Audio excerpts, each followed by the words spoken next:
Hello दोस्तों, कैसे हैं आप सब। स्वागत है आप सभी का कॉमिक वर्ल्ड चैनल पर। तो चलिए दोस्तों, शुरू करते हैं राज कॉमिक्स में परमाणु सीरीज का अगला कॉमिक विशेषांक, डेथ एटम। संजय गुप्ता पेश करते हैं डेथ एटम। अपराधियों का दुश्मन, भारत का सच्चा देशभक्त वैज्ञानिक प्रोफेसर कमल कुमार, वंडरमैन परमाणु और प्रियंका का निर्माता। लेकिन यह परिचय पुराना है। आज तो प्रोफेसर कमल कुमार की आंखें अपराध की दुनिया की चमक से चकाचौंध हो गई हैं। वो प्रोफेसर के बन चुका है आज। और आज वो अपने ज्ञान का इस्तेमाल अपराधियों के लिए कर रहा है। प्रोफेसर के जिम की दुनिया में प्रवेश करने के बारे में जानने के लिए पढ़ें काली दुनिया नामक कॉमिक, जो कि आपको परमाणु की प्लेलिस्ट में मिल जाएगी। हाँ, मैं अपराध की दुनिया पर राज करना चाहता हूँ, और इसके लिए मैंने साधारण दुनिया की हर चीज़ से नाता तोड़ लिया है। हर रिश्ते नाते को त्याग दिया है। शायद नहीं, मेरी पिछली ज़िंदगी का एक रिश्ता अभी भी जिंदा है, इसके रूप में, जिसे वर्षों पहले मैंने इस ऑब्जर्वेटरी में सिर्फ इसलिए रखा था कि मुझ पर इसे नया जीवन देने का जुनून सवार था। और इसके लिए मैंने ये लाइफ जेल नामक पदार्थ तैयार किया था। लाइफ जेल से सभी जीवन तत्व पाकर इसका शरीर आज तक जिंदा है। लेकिन ये लाइफ जेल खत्म होने वाला है। लाइफ जेल के इस सिलेंडर को रिफिलिंग की ज़रूरत है, और वो रिफिलिंग सिर्फ मैं कर सकता हूँ। लेकिन मैं ऐसा करूँगा नहीं, क्योंकि मैं चाहता हूँ कि ये नाता भी टूट जाए तो ही अच्छा है। Pick pick. क्या है, सारा प्लान बन चुका है के सर। सिर्फ फाइनल टच देने के लिए आपकी ज़रूरत है।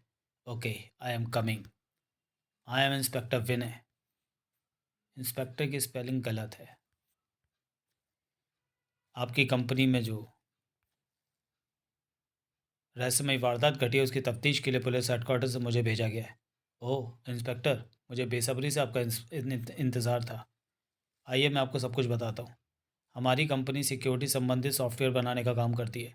देश की बड़ी बड़ी कंपनियां, सरकारी व गैर सरकारी सुरक्षा एजेंसियां हमारी ग्राहक हैं। कल रात हमारा सॉफ्टवेयर कंप्यूटर अचानक हैंग हो गया। हमारे इंजीनियरों ने उसे ठीक करने की काफ़ी कोशिश की, लेकिन वह ठीक नहीं हुआ। थोड़ी देर बाद वह अपने आप फिर से चालू हो गया। हमारा सॉफ्टवेयर कंप्यूटर अपने आप हैंग नहीं हुआ था, बल्कि उसे किसी ने हैंग किया था। ये सब करने के लिए कोई यहाँ पहुँचा, आप सबकी निगाह से बचकर। सिर्फ हमारी निगाहों से ही नहीं, बल्कि यहाँ हर जगह मौजूद hi fi digital security system की निगाहों से भी बचकर, जो हवा को भी कैच करने की क्षमता रखता है। ये तो सचमुच बहुत ही रहस्यमय वारदात है। Exactly inspector. और अभी तक हमारी समझ में नहीं आया कि ऐसा क्यों हुआ। अपराध की एक जटिल गुत्थी को सुलझाने में जुट गया इंस्पेक्टर विनय। शहर में एक और रहस्यमय घटना घट रही थी। उस साइबर वॉल्ट कंपनी के बाहर, जिसे हिंदुस्तान की सबसे मजबूत वॉल्ट कंपनी कहा जाता है। और ऐसा इसलिए क्योंकि इस वॉल्ट कंपनी की A to Z सुरक्षा व्यवस्था ऐसी कंप्यूटर प्रणाली पर आधारित है जिसे बड़ी से बड़ी फौज ध्वस्त नहीं कर सकती। लेकिन क्या ये दावा सच है? शायद नहीं। ये ये और ये देखकर तो ऐसा ही लगता है। लेकिन क्या एक विफलता किसी दावे को झूठा साबित करने के लिए काफ़ी होती है? कम से कम यहाँ तो ऐसा नहीं लगता। लेकिन इसका क्या किया जाए कि तैयारी हर दावे को विफल करने और उसकी धज्जियां उड़ाने की थी। दावों की यहाँ क्या कमी थी? शिव शिव। कमी तैयारी में भी नहीं थी। चिम चिम। ये बात अगले ही क्षण चिम चिम साबित हो गई। ब्लूम ब्लाम। अब रास्ता साफ था और मंजिल सामने थी। उस सुपर वॉल्ट के रूप में, जिसे उसकी चाबी के बिना खोलना नामुमकिन था।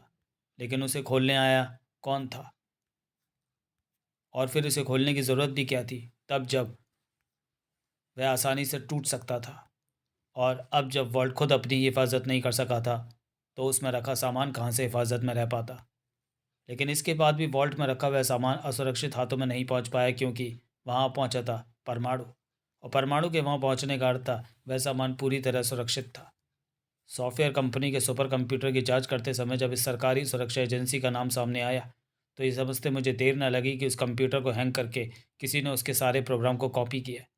परमाणु होने के नाते मैं ये जानता हूँ कि इस सुरक्षा एजेंसी में वे फाइलें रखी हुई हैं जिनमें देश के परमाणु प्रोग्राम और सारे सुरक्षा प्रोग्राम मौजूद हैं। और कोई इन फाइलों को उड़ाना चाहता है।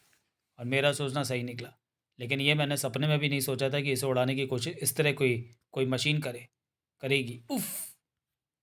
ओह, उसने तो खुद को मेरी परमाणु रस्सी से आज़ाद भी कर लिया और मुझ पर हमला भी कर दिया। ओह नो, अब ये क्या हो रहा है?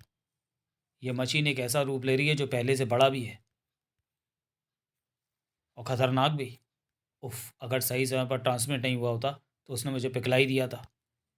अरे ये क्या? ये मेरे शरीर के कण एक तरफ क्यों खिंचते जा रहे हैं? Oh no!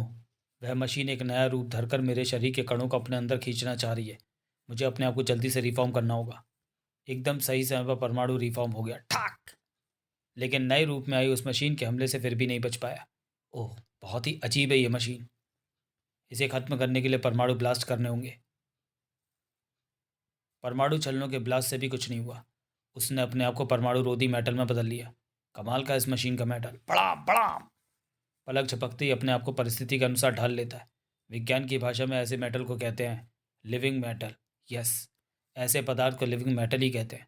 इस मेटल में ऑक्सीजन और हवा में विद्यमान सूक्ष्म धूल के कणों से क्रिया करके अपना स्वभाव और आकार बदलने की विशेषता होती है।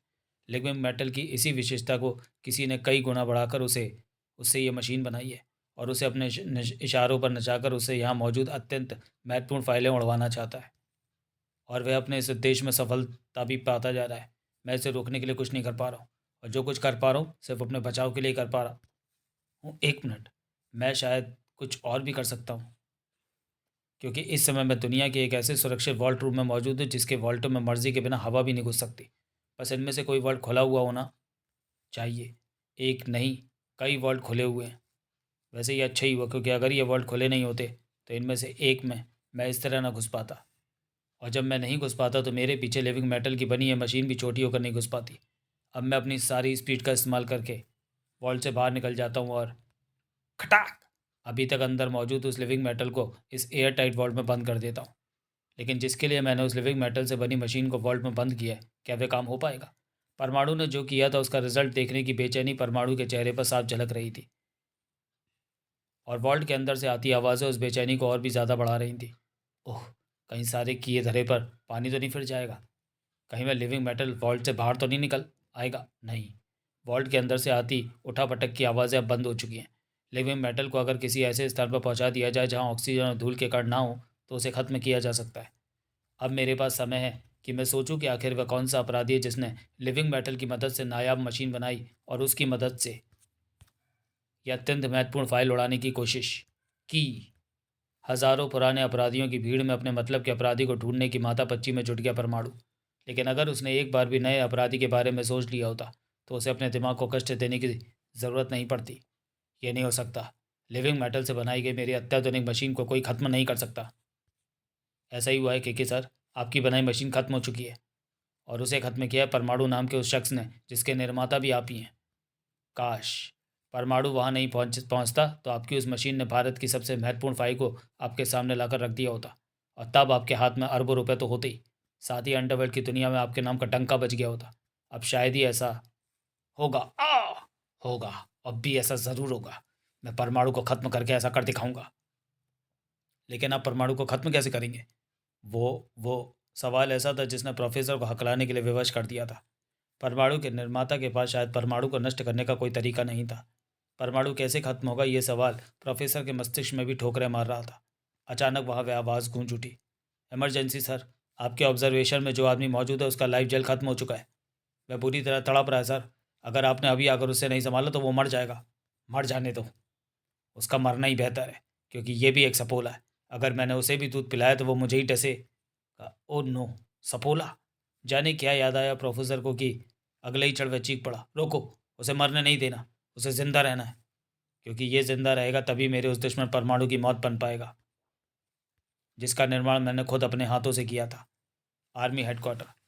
हमारी ये सबसे बड़ी भूल थी कि हमने कंप्यूटर प्रणाली पर भरोसा करके इन फाइलों की सुरक्षा का जिम्मा एक वॉल्ट कंपनी पर छोड़ दिया। हमें अपनी उस भूल का खामियाजा भुगतना पड़ सकता है था अगर एन मौके पर परमाणु इन फाइलों को बचाने ना पहुंचता। खैर, अब हम अपनी उस भूल को सुधार कर इन फाइलों का जिम्मा आप जवानों पर छोड़ते हैं। मुझे आशा है कि आप इन फाइलों की हिफाजत अपनी जान से ज़्यादा करेंगे। प्रणाम। ओ, ये धमाका कैसा? देखो क्या हुआ है बाहर। बाहर अभी सिर्फ एक धमाका हुआ था, लेकिन धमाके के उठते गुब्बार के चढ़ते ही सभी को पता चल गया कि वहाँ बहुत कुछ होने वाला है। वह कौन है? यहाँ विस्फोट उसी ने किया था, खत्म कर दो इसे। गोलियां चली, तट तट तट तट रट रट, लेकिन उन गोलियों को उसके शरीर में नहीं, उसके मुंह में जगह मिली। और थू!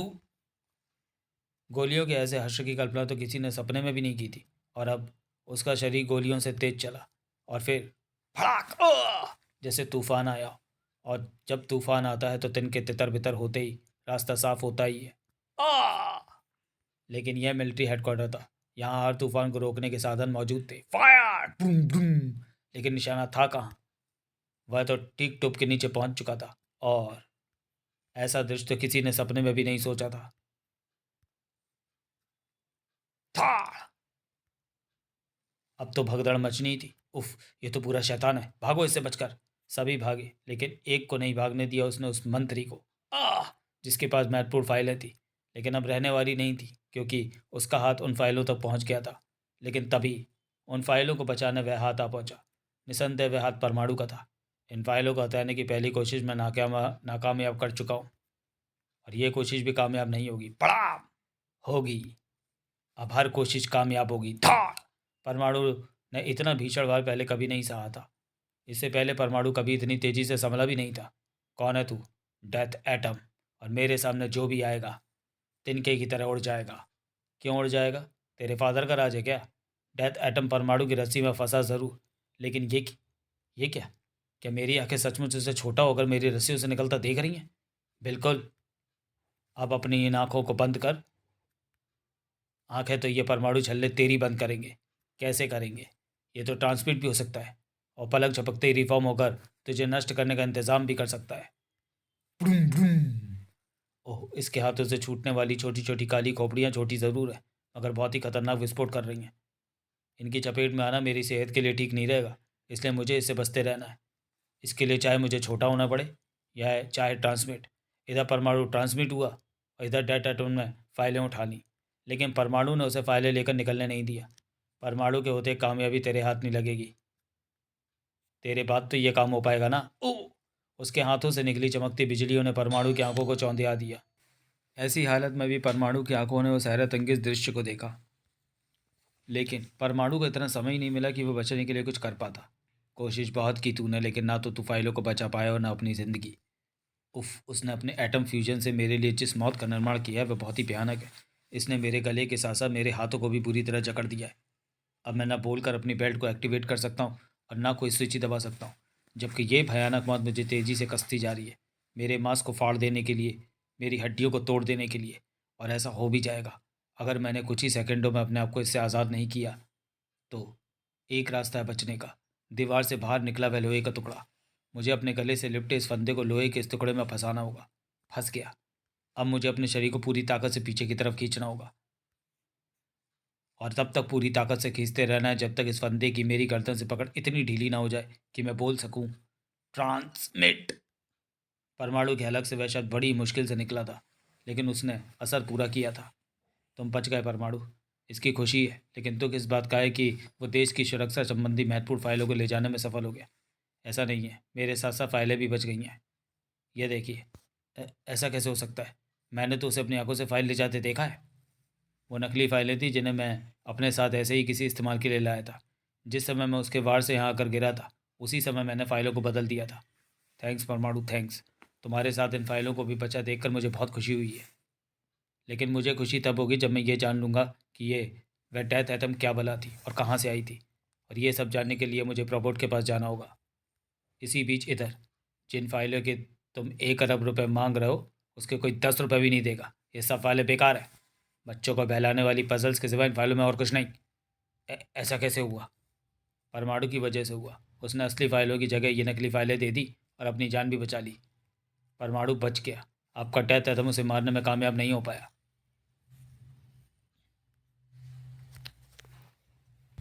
और इसी के साथ ये पक्का हो गया कि परमाणु को दुनिया की कोई भी ताकत खत्म नहीं कर सकती। नहीं, परमाणु खत्म होगा, हर हाल में खत्म होगा। डेथ एटम के हाथों ही खत्म होगा। इधर परमाणु, उसमें सबसे अनोखी बात यह है प्रोबोट कि वह मेरी तरह ट्रांसमिट भी हो सकता है और छोटा भी। वह मेरी परमाणु रस्सियों की तरह ही एक काली सी रस्सी भी छोड़ता है, और साथ ही ऐसी छोटी छोटी काली खोपड़ियाँ भी जो ठीक वैसे ही धमाके करती हैं जैसे मेरे परमाणु छल्ले करते हैं। और सबसे बड़ी बात यह है कि वह तुम्हारी तरह उड़ भी सकता है। Yes Prabodh, yes. Death atom की इन्हीं खूबियों ने मेरे दिमाग को एक अजीब सी उलझन में डाल दिया है। और जब तक ये उलझन सुलझ नहीं जाएगी तब तक मुझे चैन नहीं मिलेगा। बी कूल परमाणु। मैं उसकी सारी खूबियों और उसके सारे स्ट्रक्चर का बड़ी बारीकी से विश्लेषण कर रहा हूँ। मुझे उम्मीद है मैं जल्दी इसे सुलझा लूँगा। तब तक तुम इंस्पेक्टर विनय बनकर अपने पुलिस स्टेशन पहुँचो, मेरे ख्याल से तुम्हारी वहाँ ज़रूरत है। ओके प्रॉपर्ट। परमाणु की ड्रेस के उतरने के साथ ही विनय कुमार के शरीर पर दिल्ली पुलिस के कर्मठ पुलिस इंस्पेक्टर की वर्दी नजर आ रही थी। जल्दी वह अपनी ड्यूटी पर मौजूद था। अच्छा हुआ सर आप आ गए, मैं आपको कॉल करने वाला था। क्या समस्या है?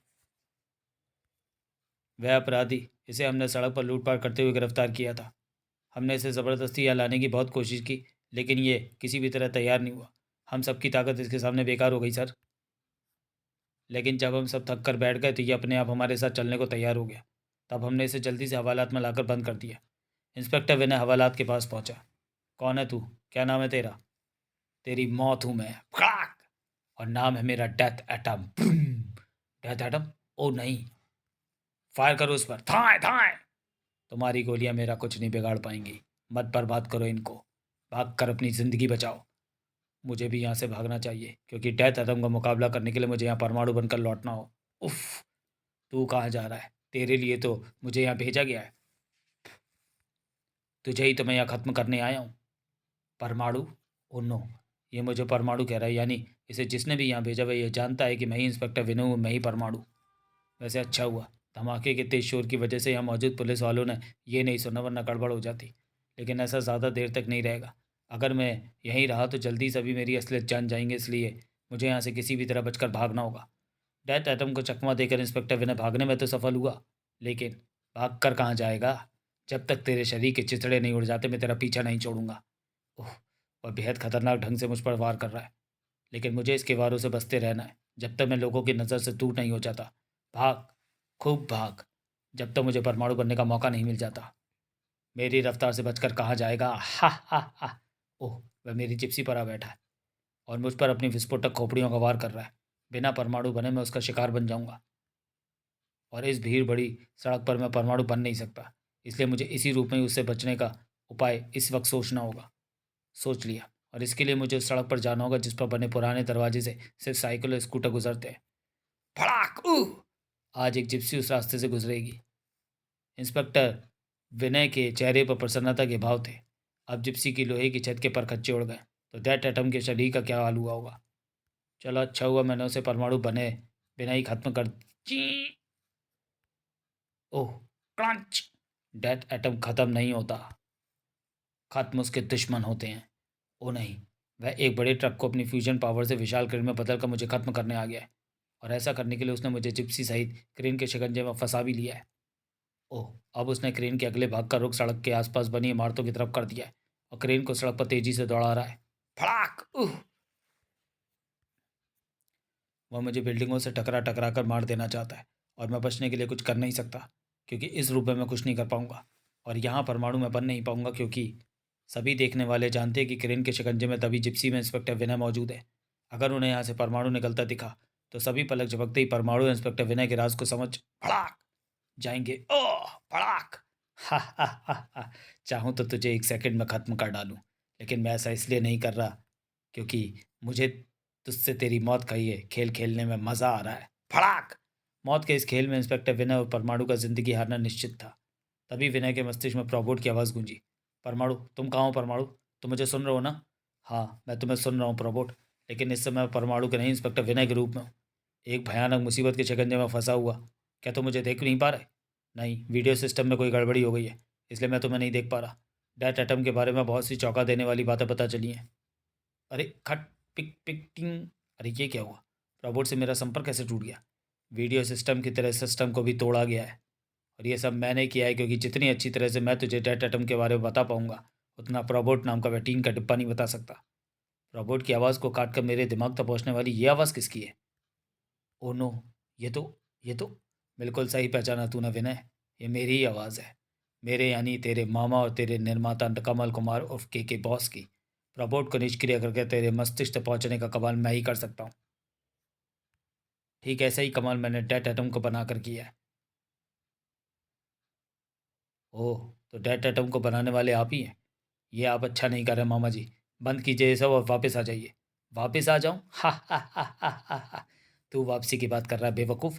मैं तो अपने दूसरे सगे संबंधियों को भी जुर्म की काली दुनिया में ला रहा हूँ। फड़ाक! डेथ एटम उनमें से ही एक है। मेरा भांजा लगता है वो एकदम सगा। डेथ एटम आपका सगा भांजा? क्या मतलब? ले, भांजे का मतलब नहीं समझता? अरे भाई, भांजे का मतलब होता है बहन का बेटा, और सगे का मतलब होता है माँ जाई का बहन का बेटा। और तू तो जानता ही है कि मेरी एक ही माँ जाई बहन थी, इंस्पेक्टर शांता कुमार की पत्नी अनुपमा। इंस्पेक्टर शांता कुमार की पत्नी अनुपमा? विस्तृत रूप से जानने के लिए पढ़ा परमाणु सीज का कॉमिक आग, जो कि आपको परमाणु की प्लेलिस्ट में मिल जाएगा। और उसी मेरी माँ? कहीं तुम ये तो कहना नहीं चाहते कि? यस, मैं यही कहना चाहता हूँ कि डेट एटम तेरा ही भाई विजय है। और उसी को मैंने डेट एटम इसलिए बनाया क्योंकि उसकी रगों में भी वही खून दौड़ रहा है जो तुम्हारी रगों में दौड़ता है। और उस खून की विशेषता की वजह से ही जैसे मैंने तुझे परमाणु बनाया था, वैसे ही विजय को डेट एटम बना दिया। तुम झूठ बोल रहे हो, ऐसा नहीं हो सकता। विजय को खुद मैंने अपने हाथों से ख़त्म कर दिया था। अपने भाई के अपराधी बनने के बाद तूने उसे अपनी गोलियों का निशाना ज़रूर बना लिया था, लेकिन वह मरा नहीं था। मैं उसके मरते शरीर को उठा लाया था और अपनी ऑब्जर्वेटरी में उसकी देखभाल करके उसे दोबारा जिंदा करने का प्रयास कर रहा था। मुझे क्या पता था कि वह एक दिन तुझे खत्म करने वाला हथियार बनेगा। वैसे मैं चाहता तो वह इससे भी बड़ा और घातक हथियार बन सकता था, लेकिन ऐसा मैंने नहीं किया, क्योंकि मुझे डर था कि अगर मैंने उसे ज़्यादा परमाणु पावर दी तो वह फट जाएगा। और मुझे खुशी है कि उस समय मेरा सोचना सही निकला। डेथ एटम अपनी थोड़ी पावर के साथ ही तुझे खत्म करने जा रहा है। उफ। अपराध की काली दुनिया की बादशाहत हासिल करने के लिए प्रोफेसर ने बहुत ही घिनौना खेल खेला है।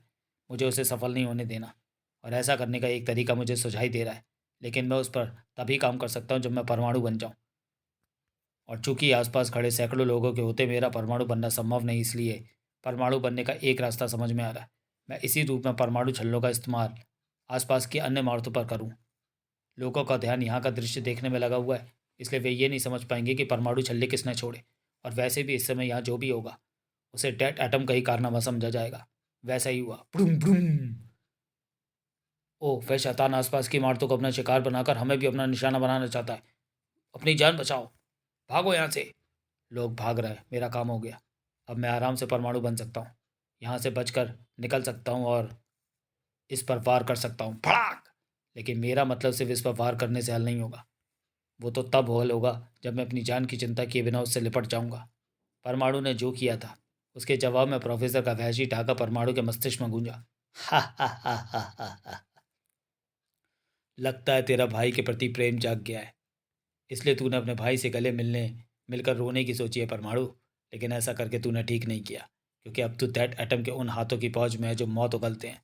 और डेट एटम तेरा भाई सही, लेकिन वह तुझे मौत देने में कोई कंजूसी नहीं करेगा। तुझे अपने ही भाई के हाथों मिलने वाली मौत मुबारक हो परमाणु। अगर मेरा भाई देशभक्त होता और न्याय के रास्ते पर चल रहा होता तो मैं अपने इस भाई को गले लगाकर ज़रूर होता। लेकिन इस समय मेरा ये भाई एक अपराधी के हाथों की कठपुतली बनकर सारी दुनिया के लिए खतरा बना हुआ है। इसलिए मेरा कर्तव्य बनता है कि मैं इस खतरे को हमेशा के लिए खत्म कर दूं। और अपने भाई के गले लगकर मैंने अपना यह कर्तव्य पूरा भी कर दिया है। अगर तुम देख रहे हो, सब कुछ अपनी आंखों से देख सकते हो। आश्चर्य के सागर में डूबी हुई थी प्रोफेसर की आवाज़। डेट एटम के पर खच्चे उड़ गए। तूने उसे खत्म कर दिया? ओह, ऐसा कैसे हुआ? कैसे किया तूने ऐसा? तुम भूल रहे हो प्रोफेसर, अभी थोड़ी देर पहले ही तुमने बताया था कि अगर तुमने डेट एटम को और अधिक परमाणु पावर दे दी होती तो उसका शरीर फट सकता था। मैंने अपनी बेल्ट की पावर देने वाली एटॉमिक पावर बैटरी को उसकी बेल्ट में मौजूद पावर बैटरी से जोड़ दिया। इस तरह डेट एटम के शरीर को अत्यधिक परमाणु पावर मिल गई और उसके शरीर के परखच्चे उड़ गए। लेकिन एक बात कान खोलकर सुन लो, मैं तुम्हें छोड़ूंगा नहीं। डेट एटम के शरीर की तरह दुनिया पर राज करने के तुम्हारे अरमान के परखच्चे उड़ाने में जल्दी तुम तक पहुंचूंगा। डेट एटम को ख़त्म कर तूने मुझे फ़िलहाल मात दे दी है परमाणु, लेकिन मैं ज़्यादा देर तक चुप नहीं बैठूंगा। तब तक, जब तक कि मैं जुर्म की काली दुनिया का बादशाह नहीं बन जाता। खटाक। इसी के साथ परमाणु का संबंध प्रोफेसर से टूट गया। अब परमाणु के लिए कुछ नहीं बचा था। चारों तरफ बिखरे उसके भाई के उन टुकड़ों के सिवा जिन्हें वो डबडबाई आंखों से देख रहा था। लेकिन क्या परमाणु का भाई सचमुच खत्म हो गया था? समाप्त। तो चलिए दोस्तों, वीडियो को यहीं समाप्त करते हैं और मिलते हैं परमाणु सीरीज के अगले कॉमिक विशेषांक हम सब जानवर हैं। तब तक के लिए धन्यवाद।